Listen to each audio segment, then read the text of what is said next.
Welcome to the State of Grace. We're glad you all came, and some are joining us on live stream. And I'm Matt Pollock, the head of school for Grace Baptist Academy. This is our annual event where we get to basically celebrate God's work in our school, in our lives over the past year, and also, though, to look ahead, to begin to anticipate, to sense what God is going to do. So thank you for joining us. We always look forward to this because we've gathered together a program that we feel really is going to capture all that is going on. Before we go any farther, I would like to ask our school board chairman, Tom Crum, to come up and ask him if he would open our time in prayer, and then we'll get going with our program. Thanks, Matt. Would you join me in prayer, please? Our dear Heavenly Father, as we come before you this evening, thank you so much for this State of Grace Assembly. I pray for each person who is present here and who is on the live stream as well. Thank you for the parents, the students. Thank you that you entrust your children with us, and we just thank you so much for that. I pray that you bless this time this evening, that all of the details that would be needed to be shared would be present here. And just thank you so much for the way that you guide and direct in our lives and direct in the activities of the school. Thank you most of all for salvation through your Son, Jesus Christ. It's in his name that I pray. Amen. Thank you very much, Tom, and to the whole school board. I think most of the school board is here this evening. I'm standing here at Morris Hill Baptist Church on the stage here and giving this presentation, and I want to just remind you that this is a time where, as we celebrate, sometimes you meet some people, and tonight I've got a number of guests who are going to come up and join me here in our little scene up here at the front and share some of their insights, their perceptions of things. The very first people that I want to introduce to you, I think not very many of you have met. This is for some of you. I'm thinking a pretty large majority have never met these people before, but you need to. These people took us in. And at this time, I'm going to ask the pastoral staff of Morris Hill Baptist Church to come on up here. And we'd like to introduce them to you, welcome them to the State of Grace Assembly here at their own church and on your own stage.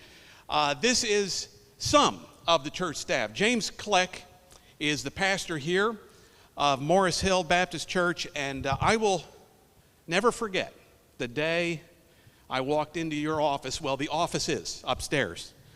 April last year, and as I walked in, I hadn't met anybody. I didn't know anybody.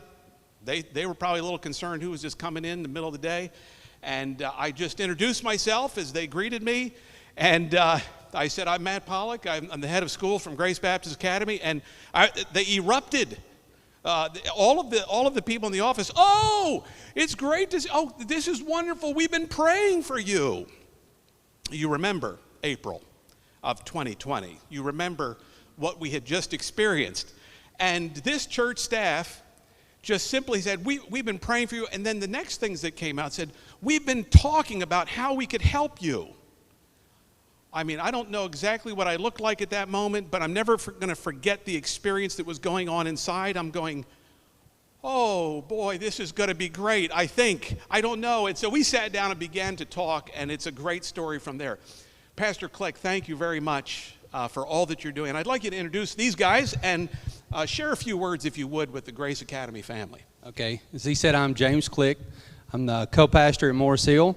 This is Jimmy Tompkins. He is pastor of music. And this is Pastor Mike. He is pastor of the youth. And these guys need to get off stage because they're helping with the live stream. So I'm going to let them run on and get back. Bill Mason, the other co-pastor, cannot be here today. And we have two other staff that have been very helpful in this transition process. That is Kimmy Mills and Nicole Hockenberry. Those are our part-time preschool and children's directors. And as Matt said, when all this happened, what he doesn't know, or we didn't know at the time, is that we were praying as a church on how we could use our facilities for kingdom work. I mean, we had been praying because our building most of the time stayed empty Monday through Saturday. Now, we had events on Wednesday evening, but most of the time it was empty. And not only that, we were preaching through a series called Good Deeds, Doing Good Deeds, where we were talking about considering other people's needs above your own, considering their interests above your own, loving your neighbor as yourself. And when all this happened, it was very tragic. It was very hard to deal with at the time. But when you're praying that as a church and when you're looking for that as a staff and the opportunity comes up, it's like, okay, now we can either seize this opportunity or we can let it pass by. And what Matt doesn't know is the first day the tornado hit, we drove by Grace and saw what had happened. And we as a staff immediately started talking, how can we help Grace? How can we help Grace Academy? And then God laid it on your heart just to stop by. Yep. And that's kind of the way it started. Exactly. Yeah. Thank you very much. And this church, you know, they represent the entire congregation. And I've been here on a couple of Sundays by your invitation to share with the congregation. And wow, they responded just like their leaders responded. Is that any surprise? That the people of the church, I mean, at one point, you know, they're applauding. They're cheering in one moment of excitement about what they're doing for fellow believers. So the testimony is so powerful. And we can't get enough of telling this story. We're living the story and experiencing it. Not only have they opened up basically this entire facility for our use, they also have extended beyond that, and they did work themselves, this man right here, along with a couple of the other men that you just met, and did physical work on another facility that's on their property because they noticed we had a need. And they said, you need one more spot, and we have another building.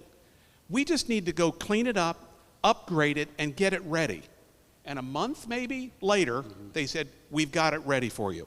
So this is the kind of generosity and the graciousness we're thanking the Lord for.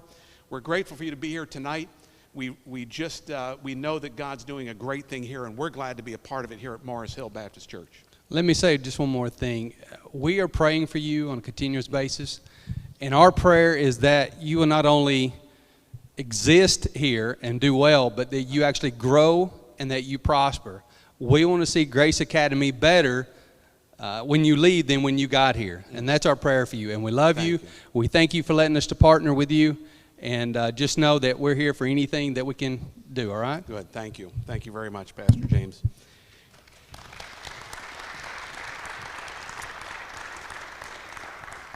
Well, that's our first celebration, and we're moving through a lot of praises to the Lord this evening. So this is going to move along pretty quickly, but thank you for joining in responding to that presentation of these great people. Our next celebration is reflecting on from all of the loss that we experienced back in 2020 on our campus. We are pretty excited about the reopening of the Grace Children's Center.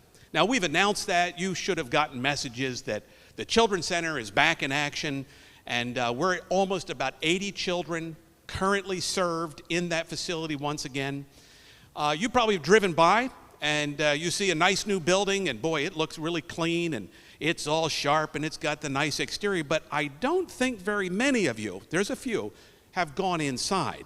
You haven't seen what's happened inside, and you may not have gotten a really good view from behind of the porch, the enclosed porch on the back, and the playground. We have a video for you right now to take a look and celebrate with us Grace Children's Center.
back up and sit back down.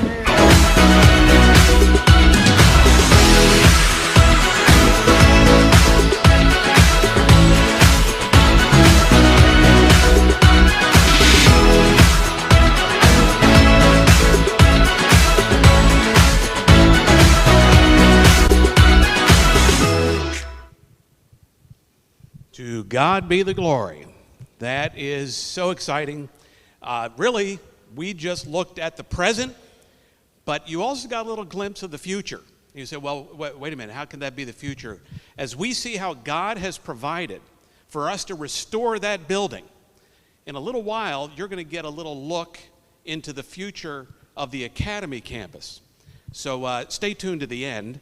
And we get another look at the future of some artist renderings, some architect renderings.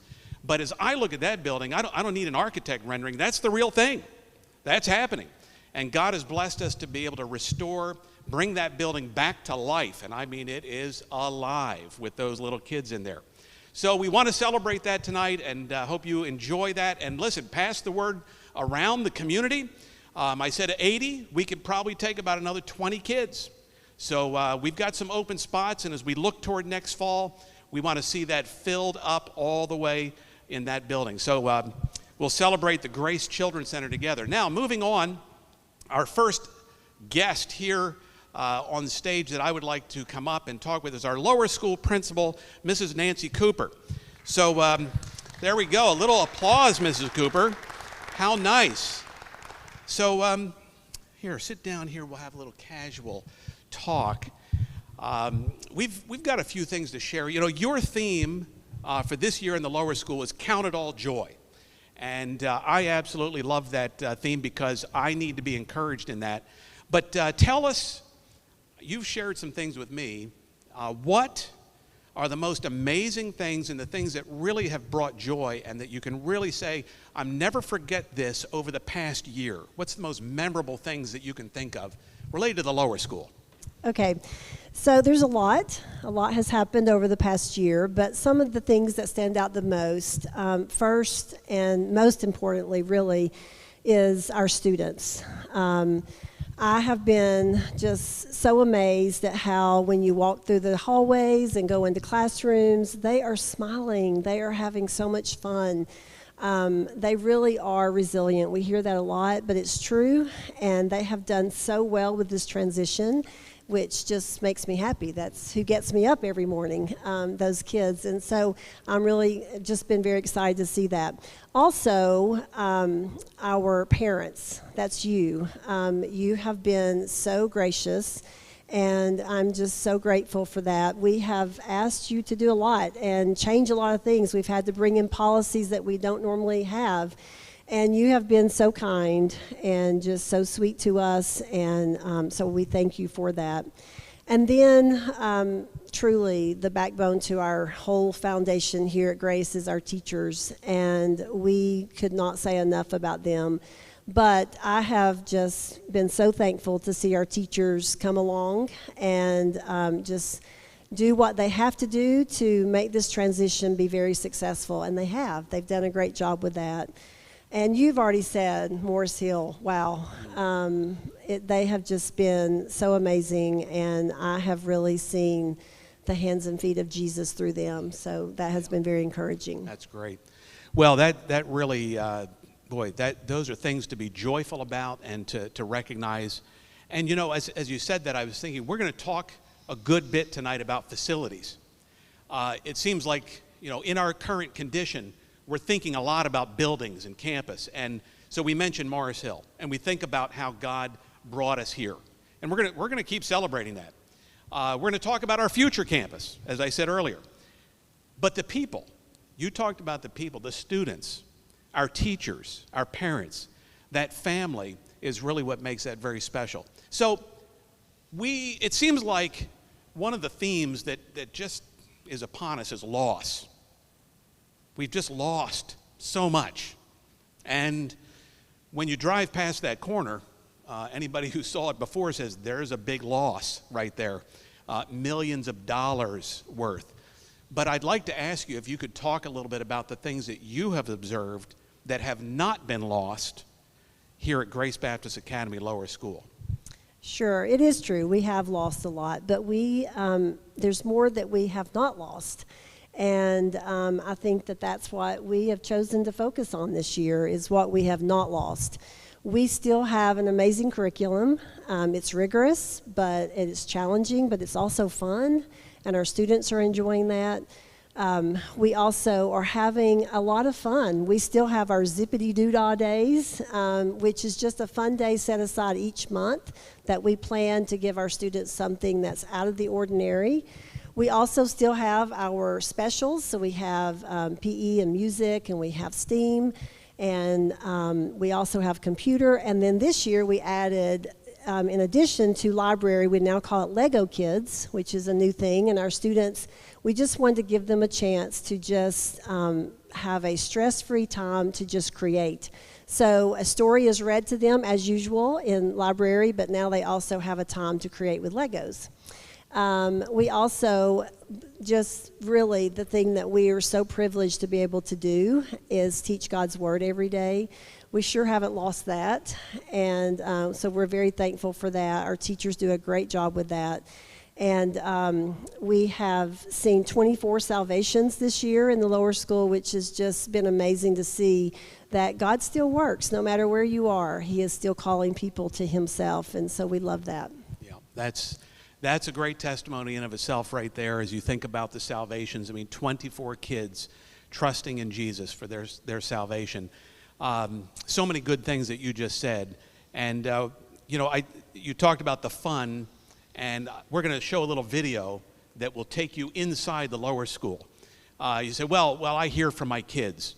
I know what's going on. Well, sometimes you just need to kind of look in, and you'd like to see some things. And so Becky Cripps developed a couple of videos here, and this one for the lower school. And I think what they're going to see is exactly what you just described. Very active, engaged learners with a lot of smiles and a lot of fun. And we didn't just pick the best scenes. This just was captured over many days.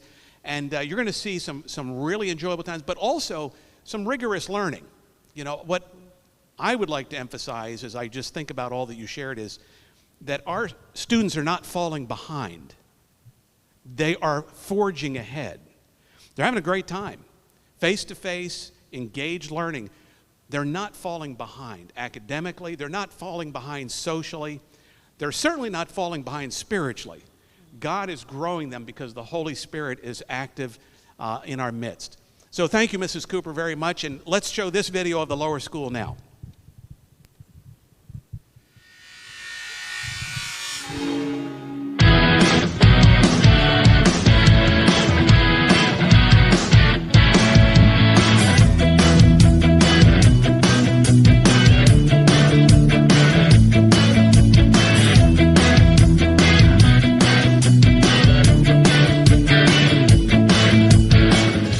Everybody clap your hands.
all, did you catch it there? All of those different things that Mrs. Cooper talked about, I think it was all captured right there. If you're just joining us on our live stream, this is State of Grace 2021, and we just took a look at the lower school and kind of did a little walkthrough. A little later in the program, we're going to do another walkthrough. Actually, although it's going to be very interesting to many of you, I don't think it's as exciting as that one, because all of those kids having a great time learning, growing together is really what it's all about. Our next guest, no surprise to you, will be the leader of our upper school. And so Mr. Scott Hicks is with us tonight. He's going to come on up. Mr. Hicks, thank you very much for joining. And you've got a microphone there. Good. We'll just sit right here. So, Mr. Hicks, one of the things that I appreciate about you is that you are a very grateful person. You express thanksgiving to the Lord and amongst us on many different occasions. And so as I was thinking about it as what you might be able to share with us tonight, I wonder if you might talk a little bit about some of those things that you have shared with us that you are most grateful for as we look at all of 2020 into 2021. Well, thank you for those words. I'll try to live up to them. I think two things that I'm most grateful for. The first would be God's protection. If you stop and think about what we've been through since April, the Lord has been very good to us.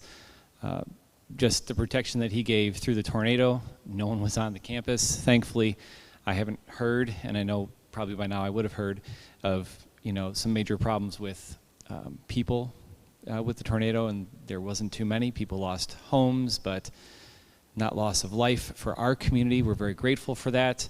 But even through this pandemic, there's been a lot to be thankful for. The health of our school population. We've had some bumps in the road. I don't think they've been huge ones. I think the Lord has been very, very gracious to us and very helpful to keep us as healthy as we have been. I'll just be honest, it's been great to be able to keep going on with education and do it in person. The parents and the students are to be commended for their perseverance through these bumps in the road. I think these are going to be the disciplines of life that are going to be very helpful for them as they move on in their future. It's been quite a baptism by fire, but we're getting through it, and I think that's at the Lord's grace. Another thing that I'm very thankful for is his provision. It's been stated before, but honestly, it deserves to be stated again. The Lord has provided for us here at Morris Hill Baptist Church. We have different facilities to use. There's some unique aspects of this facility that I just really am enjoying. The gym is different. There's an added dimension with the walking track. There's new traffic flow and patterns and classroom patterns to learn, but he's provided for what we need. Not necessarily all the same things, but different things and maybe even better things in some ways. So that's great. So really protection and provision is what I picked up on there, and thinking about how God does that for us as believers is something to really keep a hold of. And you've done that so well, Mr. Hicks, in leading our upper school students to have that perspective, understanding how God protects us and really what God has provided for us in the midst of great loss. So tell us a little bit about what you see happening in this year that you feel is, you might say, is absolutely necessary for us to fulfill our mission. And you'd say, well, these are things that are happening at Grace Academy, regardless of the experiences, circumstances that we've had. These are those foundational items that we've been able to hold on to. Well, I think one big thing that we've had to really grab onto to make it through this is everyone has had to be pretty adaptable. We've had to figure out ways to adjust and make it through, be mobile. God has called us not to be static people, but he's called us to be adaptable, changeable, be able to go with what needs to be done. And we've had to make those adjustments here.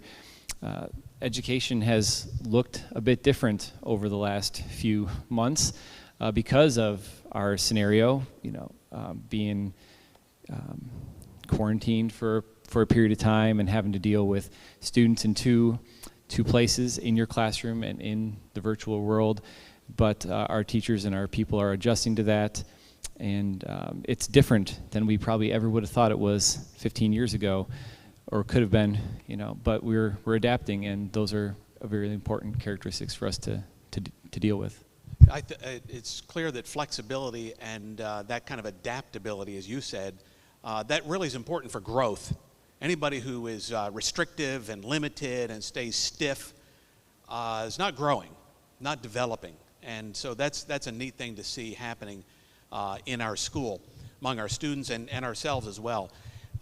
Another thing that I know that is really strong in your heart, and I know that we have not lost this, that we have continued to hold on to it, is really around the Word of God. Tell us what you're seeing by way of what's happening at Grace Academy in the upper school related to that. Well, academics is hugely important, but the other big aspect of what we do here is it's a Christian academic institution. So the Word of God and the biblical integration of the Word of God into all aspects of a student's education, whether it's an academic subject or if it's life questions, they need to know that all truth is God's truth, and our teachers are really working hard at that. We've got biblical integration happening in our subjects. We've got biblical integration happening with, conversations with mentors, with family leaders, with tribe leaders, in chapel discussions. The students are really learning that God's Word is applicable to all areas of life, even our academic subjects. It can be used for Him. It can be used for His glory. And it's been a unique thing to have to do this in two realms, but they're really working it out. Our students are learning that very well, I think. Good, thank you. That biblical integration is one of our core values, something we're not going to lose, that we're going to be very committed to. And it's about people. You mentioned curriculum. You mentioned programs, various events to do biblical integration, but you have to have people who will do it. You have to have teachers who love God and love His Word to actually be able to make that happen. And you've got a great faculty throughout our whole school doing that. I think that, we're going to watch a little video here that Becky Cripps put together, the upper school. And again, you're going to see scenes of active learning, very engaged students. You won't necessarily hear Bible lessons, in that sense. We're not going to see that.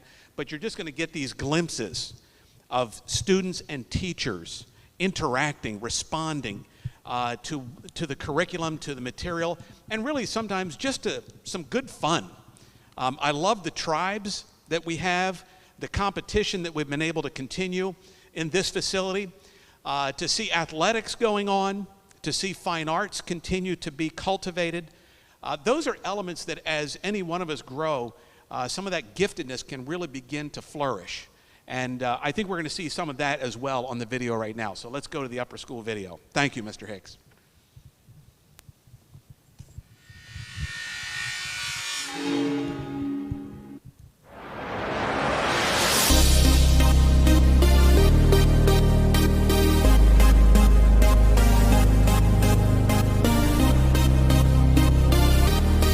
It's supposed to be. He's going to restore this earth, but for now,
Well, again, thank you to Becky Cripps for producing these videos for us and letting us take a look at our school in action.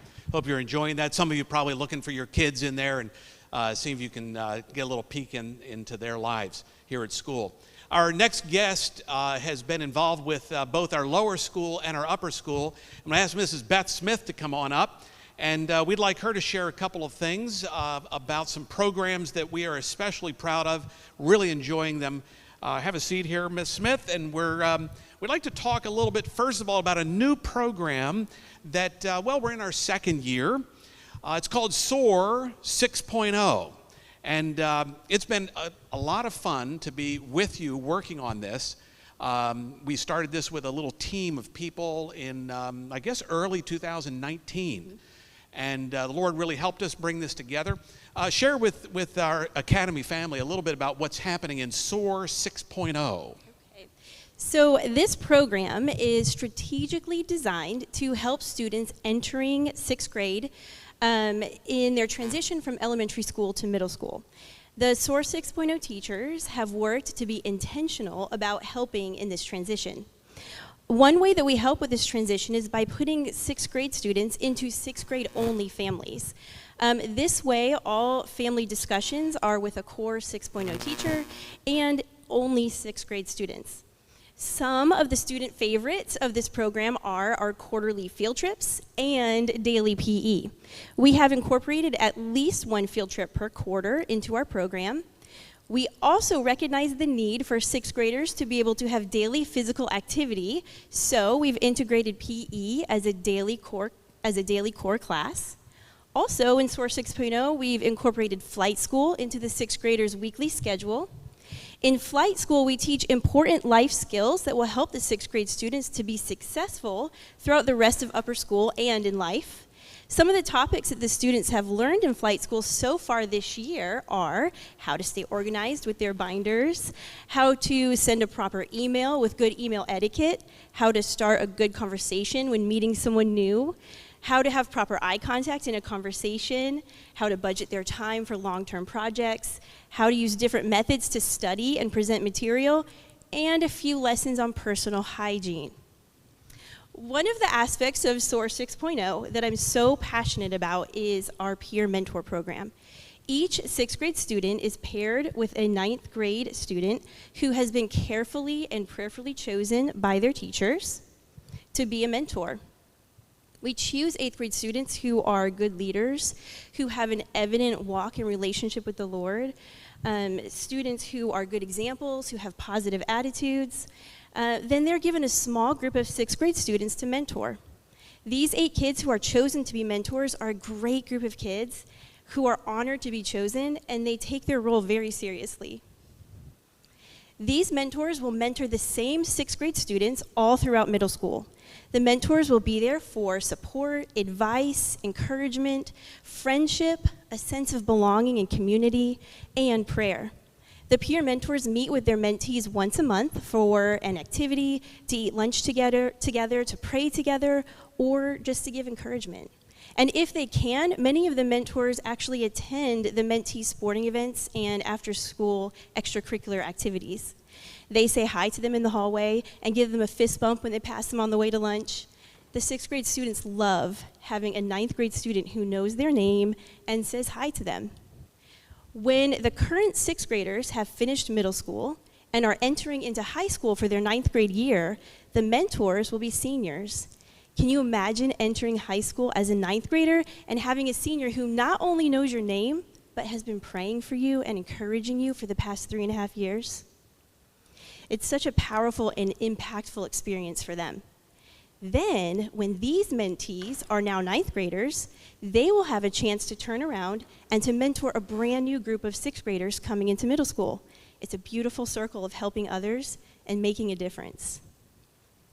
Thank you, Beth. I enjoy being a part of that program, a small part, but I enjoyed as the team of teachers and Mr. Hicks worked together to really create this program, listening to a variety of research and input that we got, and get to teach sixth grade Bible alongside of Beth, and so we're kind of the team teachers in that, and it is great to see sixth graders flourishing.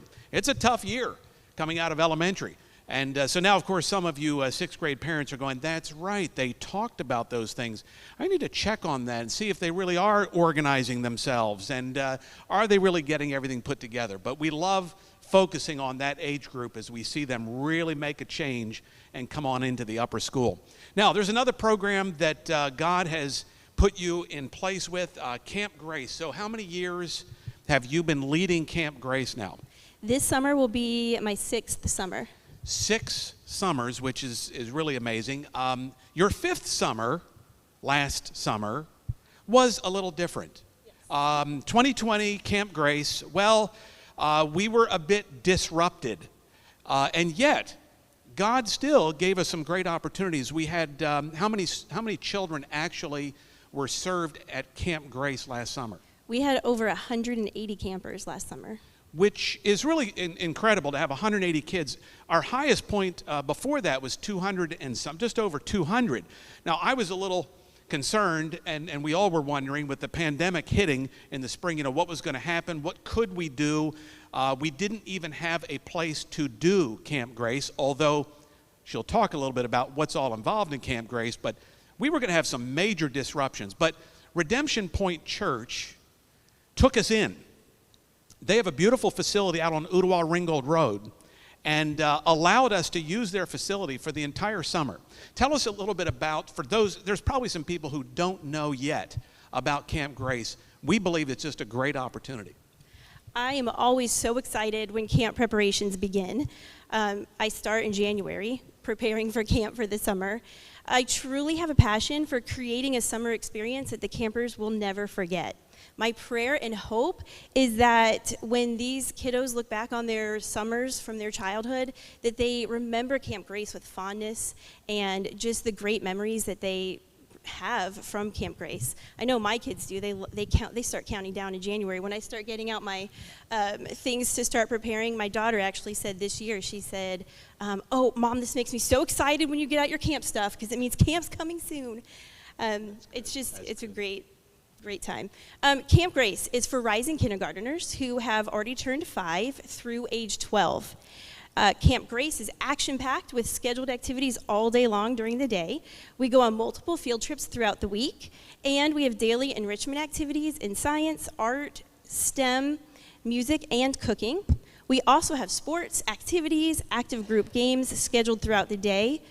We have an average of 200 precious lives walking through our doors each summer, being ministered to, being loved and cared for, experiencing memories that they will treasure in their hearts forever, and most importantly, hearing about the love of a Savior. Look in your students' folders this week for a Camp Grace brochure. The brochure contains detailed information about how to register. An exciting way that our upper school students are making a difference in their community is through community service with the CILT program at Camp Grace. The CILTs dedicate their time and service to their community by volunteering to work with our campers every day throughout the summer. They earn community service hours that are applied to their high school transcripts and can be instrumental for college transcripts, earning college scholarships, and awards. The Counselor and Leadership Training Program is for teens aged 13 through 17. This program helps develop our teens into leaders through serving others as they learn that to make a difference, they don't have to be brilliant or rich or beautiful or perfect. They just have to care. Please email me if you have a teen interested in this amazing program. Thank you, Beth. Oh, so you've got a couple of invitations there to the Grace family, and you'll be hearing more as it comes out in messages. Thank you, Beth, for sharing about those 2 excellent programs that are really supporting the overall mission of Grace Academy. My next guest is familiar to some, but still unfamiliar to a few. He's our new senior pastor, Adam Love. So please welcome Pastor Love. And I did refer to you as the new pastor. All right. I think I need to stop doing that. I think we've been through enough trial by fire to say we're neither one new to this thing. So. Yes, it's been over a year, but it feels like yesterday. And yet so much has happened that in some ways I feel like it's been 5 to 10 years. Yes. The experience that you had, so many people have commented on it to me saying, your new pastor, they're still saying that, but today's the day. I'm ending it. No more new pastor. How in the world is he making it? I mean, he arrived in January of 2020, and 3 months later, the campus is destroyed. Welcome to Chattanooga. I mean, it's been pretty incredible. Any thoughts, comments you want to share just as in this experience in a very short time? Well, I think one of the greatest joys of the opportunity to come to Grace Baptist Church was the realization we had a school, and understanding the passion that I have for the next generation, the love of students, and the joy of watching them, first of all, hopefully coming to Christ if they don't already know him, but also being able to watch them get a worldview. And in this time, I think coming here, our worldview has been really radically challenged. How will we see circumstances, not only through the COVID, but then also through the tornado? And then being able to talk with our principals and talking with Matt and our church leaders and different ones about the future. What is the future? And then when you have an event like a tornado and it rips down 15 of the 17 of your structures, you begin to wonder, okay, what's next? Where are we headed from here? What's the future going to look like? And for that, I'm very grateful for the fact that we serve a God that is very knowledgeable. In fact, he's all-knowing. He is very powerful. In fact, he's all-powerful, and he has everything under control. And I am left with the great responsibility of just simply trusting and discovering his will. So very excited about what God has in store for Grace Baptist Church as well as for Grace Baptist Academy.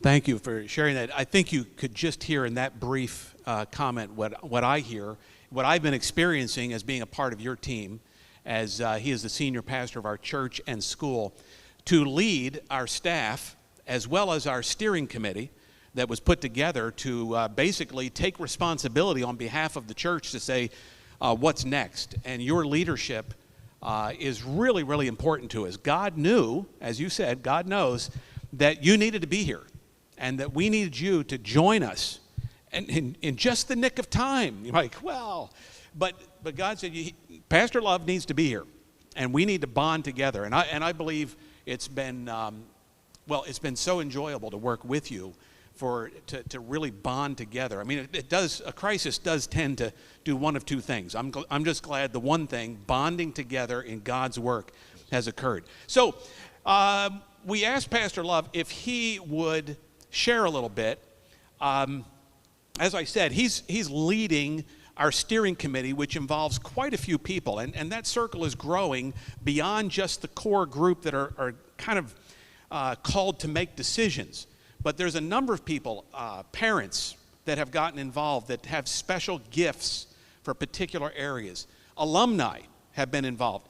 So the circle is widening more and more as we see this project going forward. But I felt like, Pastor Love, you would be the best person right now to share a progress report to say, well, where are we in terms of just a status, kind of an update of we've gotten to this point, and maybe a little bit of what the next steps are. What do we see coming just ahead? Okay. It's thinking about the whole process, the aspect of where we are, the timeline of things, costs, and everything like this. One of the things that we figured out very quickly was that this is bigger than one person or even a small group of individuals. We need a lot of help. And I will say it's been amazing to watch how over the whole process of this that God has consistently brought more and more people into our sphere to step into the waters with us at the right time. Not only our architect, who is already working with us on the Gateway project, we just expanded his, we said, scratch that, we're going to start something whole new. We started over again, basically, and then we brought in our construction managers, the Tyson Associates, and God has put together an amazing team of people, not only within our own group, but outside of our group. Where we are in the process is if you drive by the campus, you're going to notice that there's a lot of dirt right now. Things are very much leveled. All of the 15 structures that were damaged beyond repair have been now taken down. Most of all of that debris has been removed except for what is just in the peripheral things that we are still working on. And all the foundations, the old slabs, everything is now uprooted and taken out. And so we're in that part of the procedure where demolition and debris removal and all of that is starting to come to an end. We're at a point now where we really are setting forward a plan for the future. And so now we're at the cusp of that. Starting here in March, Lord willing, you're going to start seeing some large equipment moving onto the property that's other pieces of large equipment other than what's there. And their role is going to be now setting the foundational aspects for all the new facilities. That is the trenching for all of the utilities, the pads for the foundations, doing work to prepare the sport fields, to extend things, to move things, and to manipulate the dirt to allow us to start the process of putting together these facilities that we're very excited about and where we're at in that. So the timing is that we're really at the beginning. Everything is ready to launch, and we're very excited about that. The time frame then gives us an understanding that the way the property will work is sort of in a counterclockwise motion. They'll start more into the northern part of our property along the Jenkins, work their way around the sport fields, comes up to where the new church facilities will be starting, and then working our way north on Jenkins and building the school buildings as we go up there. And so timing-wise, Lord willing, we will see the ability to walk into our new church facilities sometime early, I'd say early spring, late winter, and then the school buildings are still on track for around the time of late summer, early fall. So everything is still on schedule. We're very excited about that. And there are things that will come into challenge that. Weather, of course, is one of our biggest nemesis. Have you noticed the weather report here coming up? I think we have about 2 weeks of rain that we're ready to walk into here. And so we are asking God to send all the rain now so that we can have a dry rest of the spring. That would be nice, except I think some of you would prefer some May flowers. So we'll give you a couple days, all right? So how's that? But we do need to have earthwork done. There's permitting. Permitting is a major step for the school especially. It's amazing the amount of work that goes into just establishing paperwork and all the things that is both the local and even our state governments, and they have to sign off on all of that.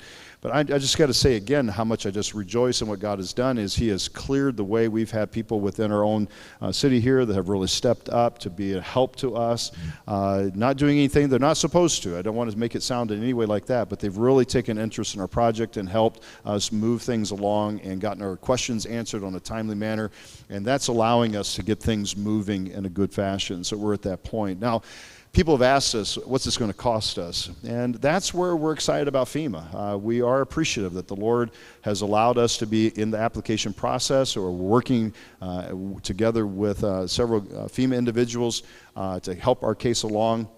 And yet, if you've worked anything in government, you know that government does not move quickly. And so we are asking the Lord to help that process in a good, timely manner as well. What we do know is that the Lord willing, we'll see the resources there to allow our structures to be built. But what FEMA does is they help you take care of what you had, to build back what you had. And that's what they base their numbers on. And so we're looking to build beyond that. And that's why we are praying about. There are some ventures. There are some things that we're praying that the Lord will allow us to raise the additional funding to be able to find individuals who are wanting to help us build a better campus, really a better grace, a grace that truly transforms lives. And so we're excited about that, and the many partners who have started to step up and to help us. And I know we'll hear a little bit from Les on that as well. As far as the greatest part of this, though, one of the things that I'll be honest with you, I'm really sick of dealing with buildings. I'll be honest. I find that it's what we've been eating and sleeping and dreaming about, but at the same point, it's the people. And one of the reasons why we are adamant about these facilities is because we want to get back to having a place where we can adequately function as a ministry, function as a church, function as a school, to provide a quality place, a place where our children and our children's children, potentially for as long as the Lord tarries, can have a safe, a wonderful environment that is truly efficient, but is also effective. And really being able to minister to these hearts. I think that's what I see as a potential for growth, to be able to have not only our strength of academics, but what phenomenal teachers we already have in the student body, but just grateful for the opportunity to be able to get back and really ministering to people. So keep praying with us as we begin the journey. I'm excited to finally quit talking about what might be and actually start seeing what is going to come and see these buildings start to come up. Yeah, that is our heart, and you can sense the enthusiasm the energy, the capacity of Pastor Adam, and his commitment above all. Really, that is the foundation for our school, for our ministry of our school. And that's an exceptional thing that God has brought together for us. And there are some things, as you alluded to, that we envision, that we've actually envisioned for a long time. And before Pastor Adam ever accepted the role here, he had quite a bit of investigation of us. He did his research before, as we were trying to research him. And one of the things that he wanted to know is what's the vision for the school and what's the future? And so I was able to share that along with some others. And I mean, you got pretty pumped and pretty excited about that, to see all that we envisioned for the future.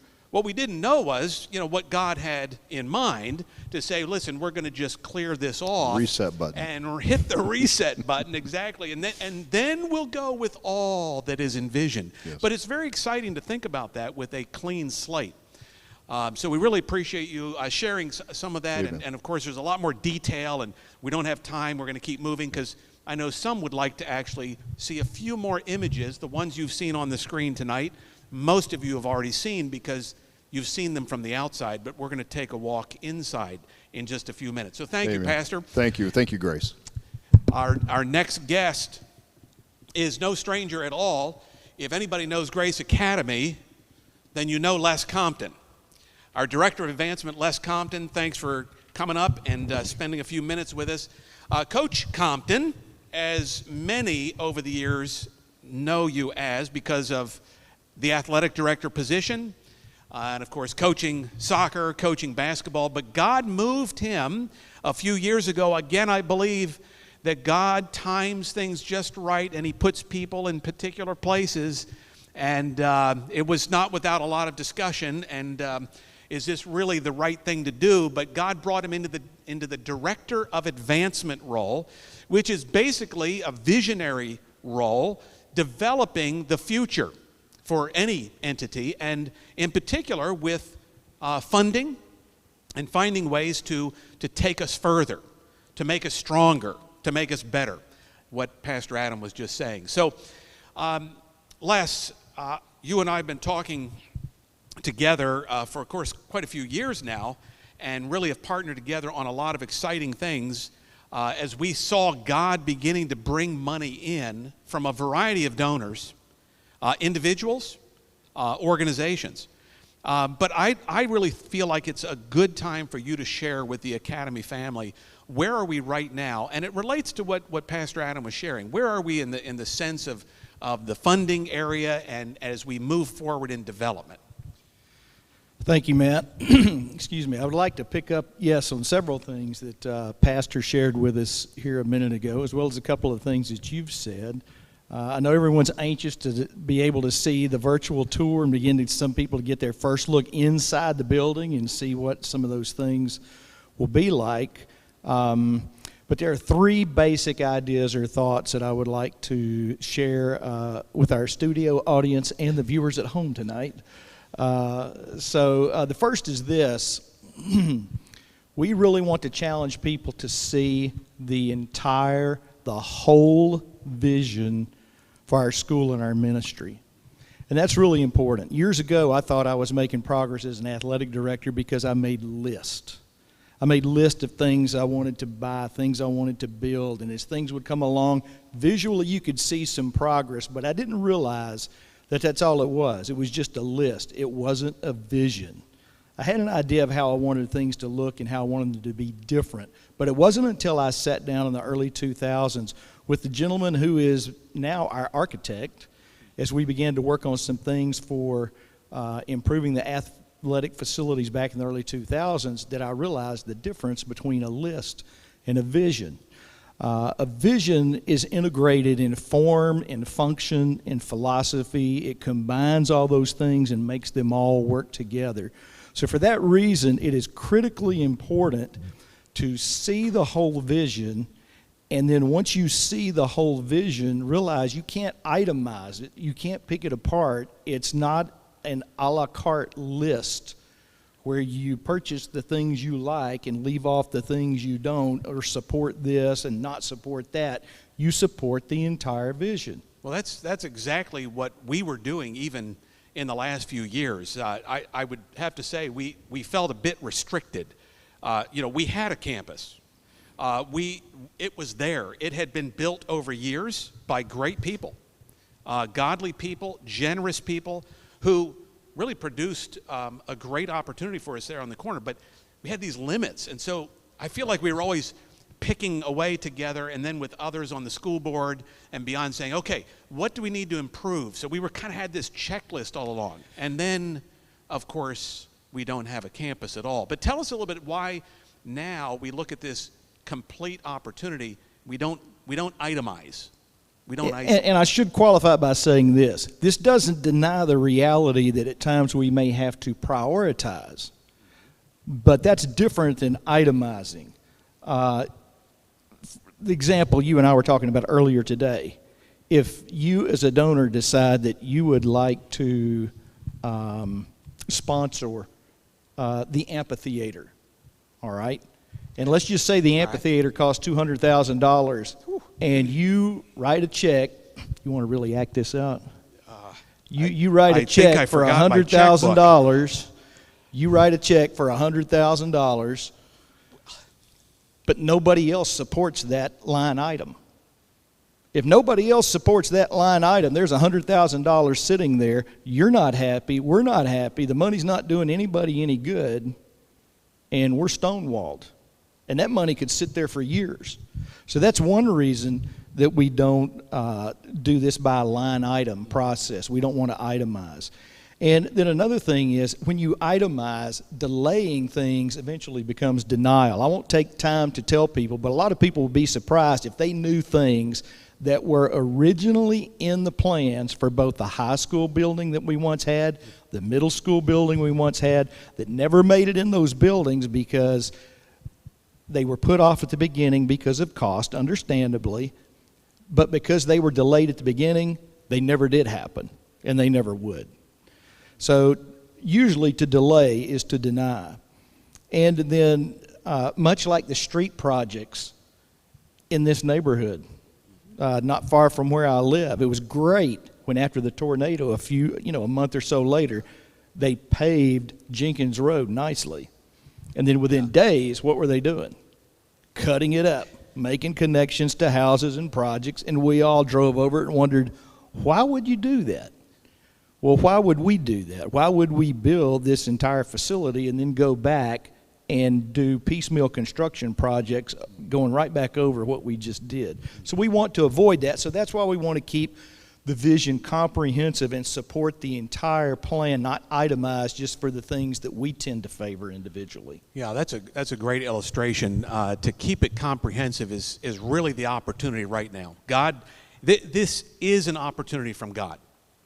It's destruction, and we all feel that, and even as time has gone by, that loss still is very, very difficult at times to process. But God is providing an opportunity for a comprehensive strategic plan for that corner. Why don't you share a little bit about where we are right now as we realize we need funds to make this happen? What's 2020 been like? Because you would think that would have been a pretty rough year, but I happen to know something different. And then as we look beyond to 2021. Right. And what we're learning is, just like we're instructed in the Bible, you just take steps by faith. You can only take one step at a time. So in 2020, we took the challenge of taking a $200,000 step. In the first 6 months, we were gifted a little over $53,000. In the final 6 months of 2020, that number rose to a little over $175,000 for a total of almost $230,000 when all the dust settled, all the final late contributions came in January, that were still post-dated to December. And so based on that, in 2021, in looking what we want to do, we want to maintain that momentum, and our overall goal will be $300,000. Now, I know how that sounds, but we're taking steps. And the next milestone is to try and raise that first 6-month number to $100,000 and then go from there. That's great. So, you're getting a little bit of this look ahead as we are anticipating some pretty big steps, and to continue with that. God has provided. That's been another theme throughout, hasn't it? That God keeps providing in a variety of ways, and these gifts are another one of those ways. Now, Mr. Compton has spent time with individuals as people have come forward and said, hey, I'm interested in what's happening over there. Could somebody talk to me about a little bit about what's happening? Some of those people have said, listen, once they've seen the vision of this entire campus, they said, you know what? I want to support this. I want to be a part of this. I want to make something happen there. Right now is a time of crisis, just a time of great difficulty. I want to make an impact. Really, as you close out here, I think that's one of our challenges here tonight. And that's the third thought. You know, we want people to see the whole vision. We want them to support the entire plan. And the final thought is this: we want them to build a legacy. You know, we all have heard in the media and for a number of years now about the greatest generation. Many of our parents, or in some cases grandparents, were members of what is referred to as the greatest generation, because very humble, ordinary people rose to respond to extraordinary circumstances. Now, I would not presume in the least to compare our present circumstances to what they faced during the days of World War II.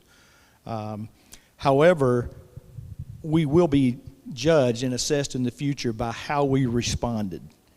You know, so the real question is, years from now, just like Joshua told the children of Israel that one day their children would ask them after they crossed the Jordan River, what do these stones mean? You know, tell us what God did there. What did you do? What's the story? The question is, what did I do? When times were toughest, what did I do?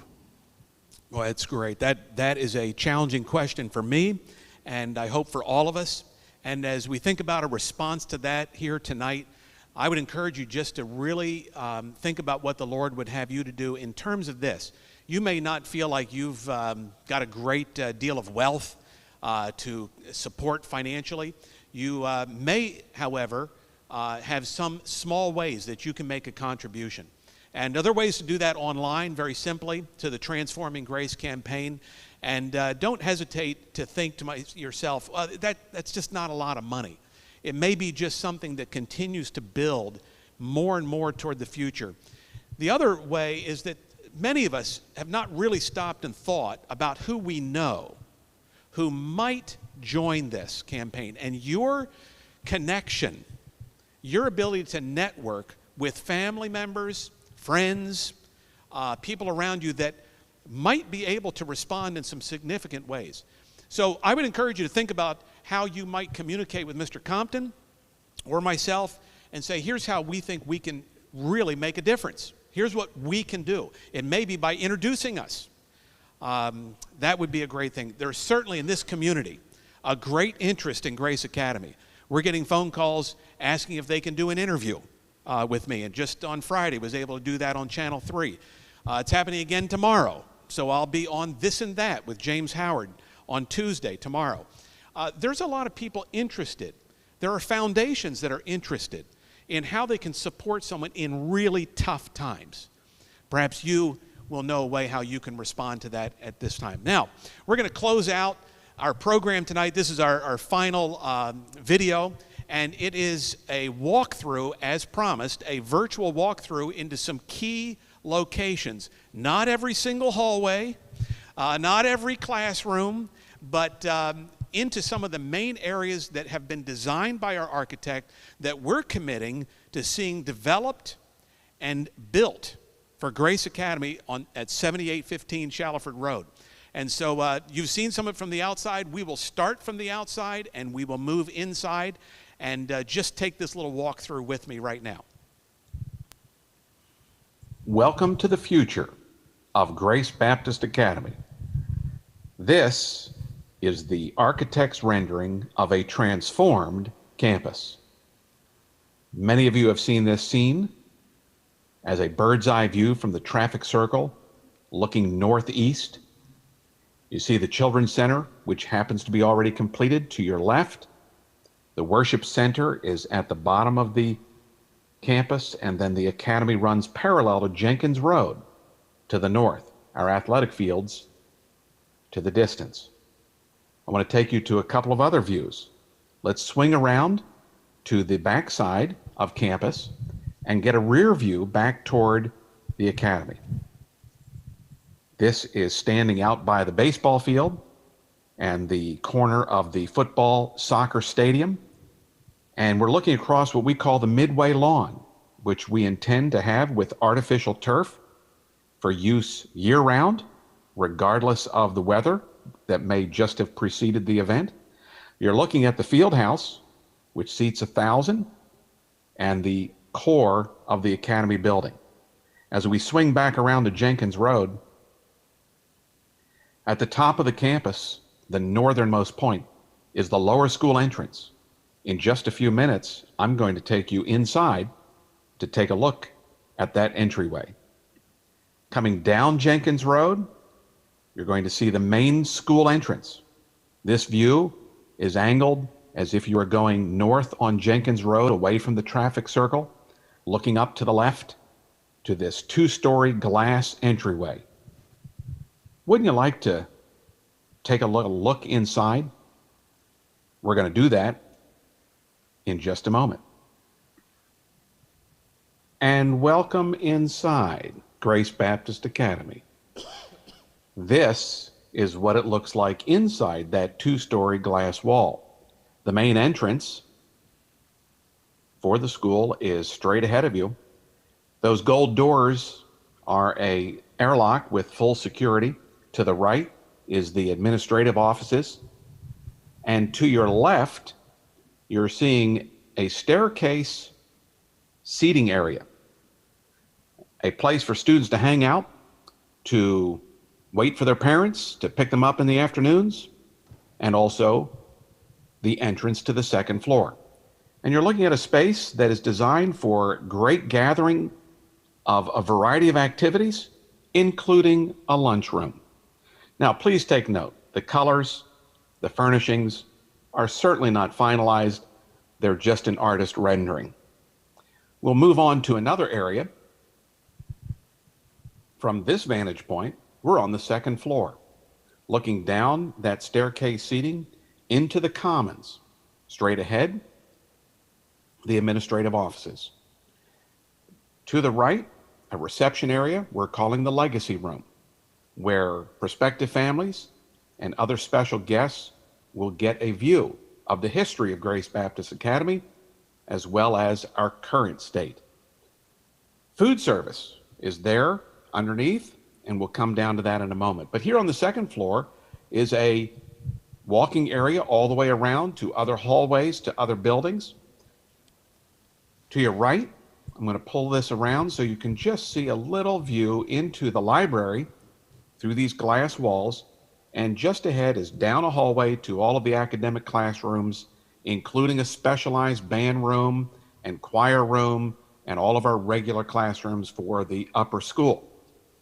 Now we'll move to another vantage point.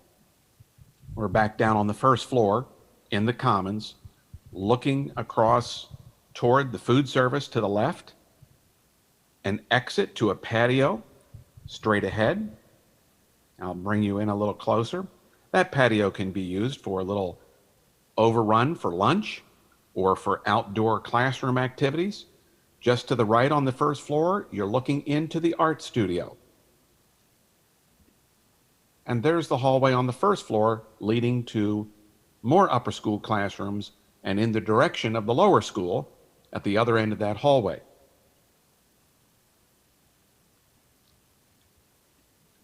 The hallway straight ahead of you leads to the athletic facilities, and we'll go there now.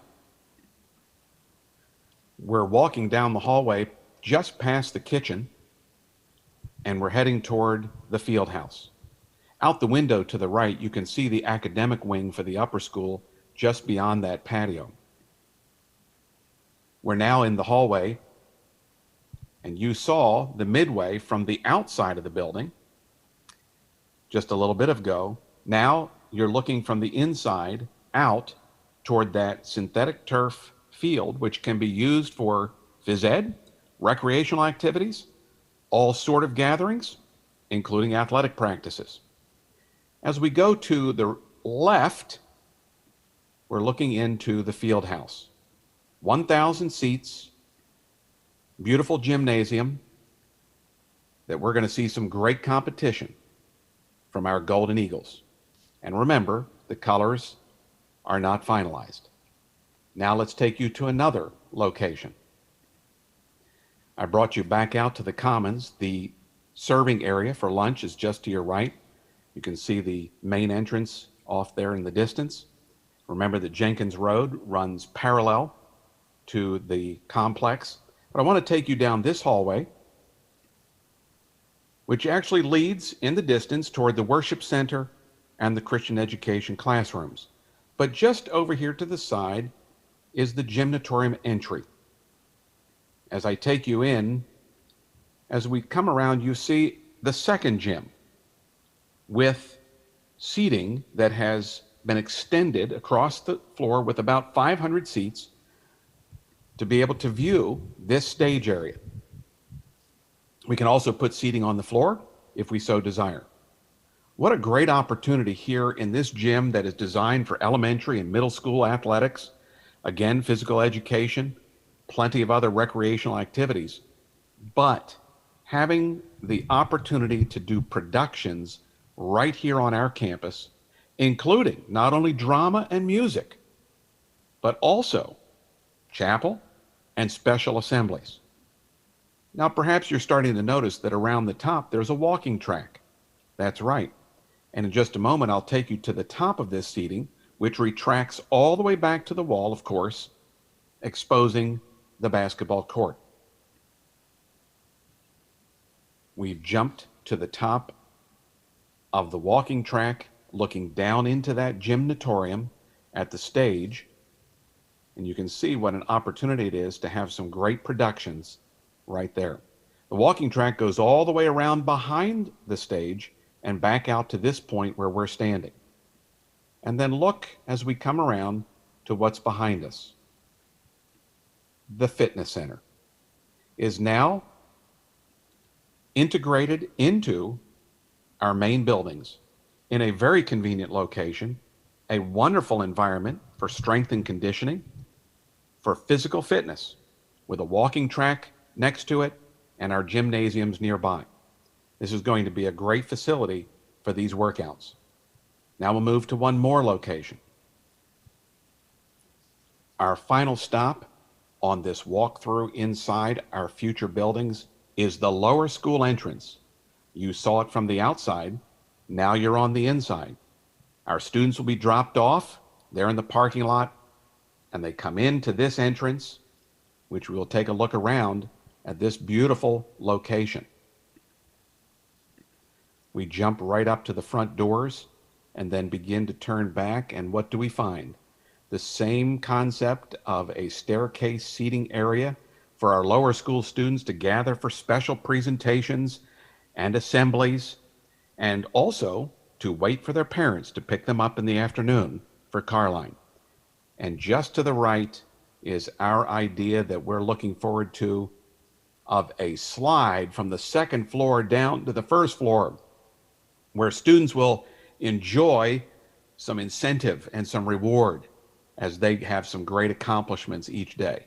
And I wouldn't be surprised if some teachers and administrators might want to participate from time to time. So this is our final stop of our very quick virtual walkthrough of our future campus. I would love to show you more, and as things develop, we will. But isn't it exciting to think about this state-of-the-art campus with improved security initiatives, high-quality construction, improved energy efficiency like we've never had before? What a great place for Grace Baptist Academy. Thanks for walking through with me. We'll look forward to seeing more in the days ahead.